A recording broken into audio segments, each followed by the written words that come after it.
आज आपण सर्व गावकरी मंडळी येथे तानाफोडानिमित्त जमलेलो आहोत। मी आदित्य भीमराव झोडे, वर्ग 6 आपल्या समोर 2 शब्द सांगितले ते आपण शांतपणे ऐकून घ्यावे अशी माझी नम्र विनंती।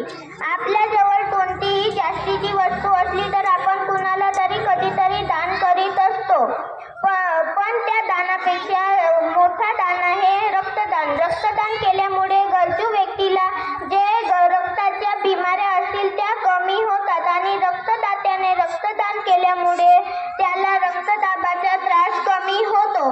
पण यापेक्षा सर्वश्रेष्ठ दान आहे अंगदान। अंगदान केल्यामुळे